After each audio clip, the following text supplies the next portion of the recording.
3,000 students how to crochet from scratch. I'm going to be telling you in this video 3 mistakes that crochet beginners make that frustrates them with the crochet learning process. These mistakes have nothing to do with you holding your hook or yarn. Let's begin. If you've been wanting to learn how to crochet or you just picked up a hook and yarn to start learning how to crochet, make sure to watch this video till the end because I'm going to be sharing with you 3 common mistakes crochet beginners make that frustrates them with the crochet learning process. And I'm talking as somebody who has already taught over 3,000 students how to crochet from scratch.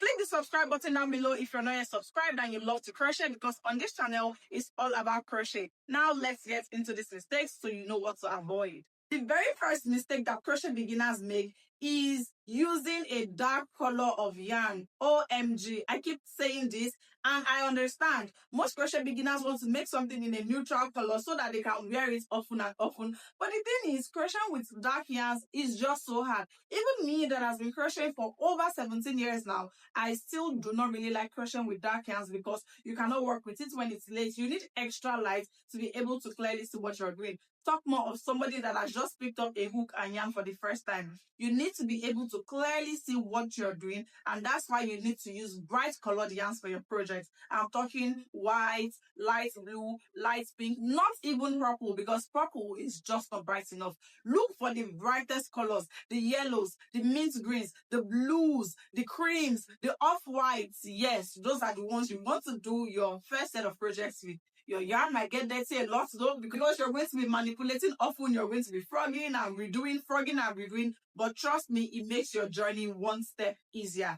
Ditch the dark yarns, save them for later when you become a pro, but for right now when you're just starting, you need the bright colored yarns. The second mistake is closely related to the first mistake, and this second mistake is using a small crochet hook. I feel like this mistake is peculiar to Nigerians because the crochet hook that you can easily find in the local market is too small. I feel like it is peculiar to Nigerians because that is the most accessible kind of crochet hook. Before you can get the big crochet hooks, you will leave the market area or you have to go to specific markets.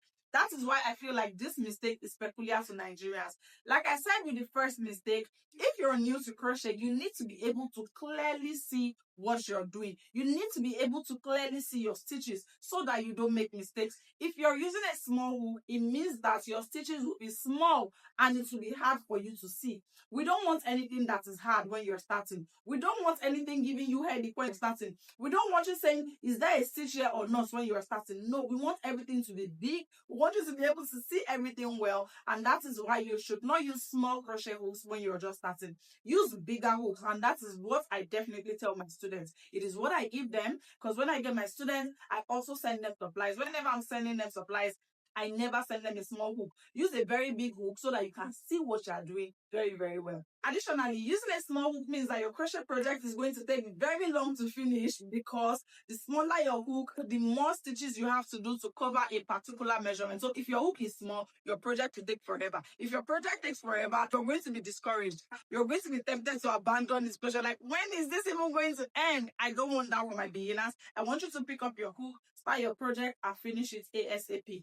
The last reason why you should not be using small hooks is because that particular small hook that I'm talking about, that's peculiar to the Nigerian market, makes your work rough because the hook is just too small for the yarn. So it pulls apart the fibers of the yarn and makes your work look rough even though it is new. So you finish a new crochet project and it looks like something that they've been using for a long time because the hook was pulling apart the fibers of the yarn while you were crocheting. Altogether, just ditch that small hook and get a bigger hook. Maybe like a 4mm, a 5mm, or a 6mm hook.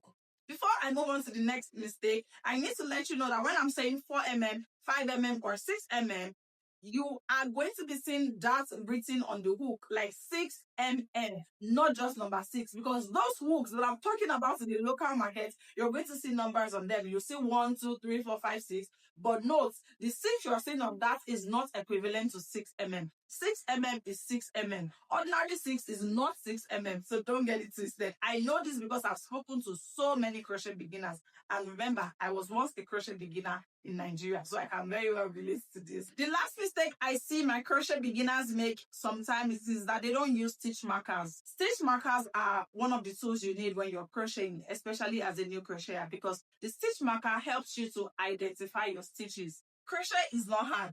However, you need to pay attention, because if you're omitting things, then you're not going to get your desired results. This is why a stitch marker is important. A stitch marker is what will help you to not omit stitches. This is where most beginners start missing stitches. They will start wondering, have I finished this row? Is there something here? And this is exactly why you need to use the stitch marker.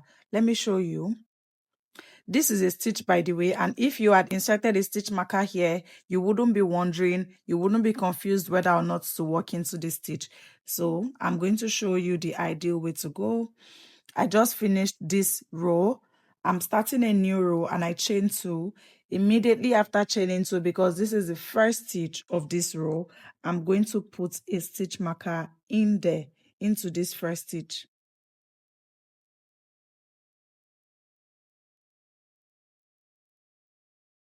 So that tells me that when I'm coming back and I get to this stitch marker, I need to work into that space where I put the stitch marker.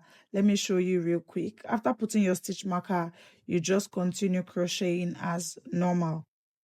While it may look like I've finished this row, because I have this stitch marker here, I know for a fact that I'm not done. I need to work into this place where the stitch marker is.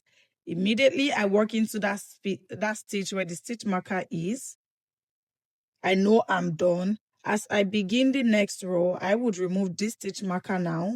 We're done with it, and put it in the first stitch of this new row that I just started, right like this. If you do this, you are not going to be omitting stitches and your projects will come out the way it is supposed to, being a perfect rectangle. Because what happens when you omit stitches is that your project starts to get smaller and have this shape, which is something some of the crochet beginners watching this video can relate to. I've seen that happen a lot of times. For those who don't have a stitch marker, I'm going to show you what you can use. I've just done my chain 2, which is the first stitch of this new row. You can use a different color of yarn as a stitch marker. So I want to put a stitch marker here. I'm just going to insert this other color of yarn in there. The stitch marker is easier, obviously, but if you don't have, this is something you can do. So when you insert this, that's it. You know that this yarn is now helping you identify the first stitch of the row. These are the 3 non-crochet mistakes that I see crochet beginners make, which makes them discouraged, because obviously if you're doing something and you're making mistakes a lot, you're going to be discouraged. My students are even lucky because they get somebody to tell them what mistakes they are making. If you're watching this and you don't have anybody to guide you on your journey, you're just going to be wondering, where exactly am I getting it wrong? You wouldn't know what mistakes you're making. So I hope that in this video, you've already learned 3 important mistakes to avoid as a crochet beginner. Don't forget to subscribe, because in my next video, I'm going to be talking about another thing you might be wondering when it comes to your crochet journey, which is how much do I price this item I've made? Because now you've made something, people are liking it, they want to buy it, you're wondering, how much should I even sell it? See you in that next video.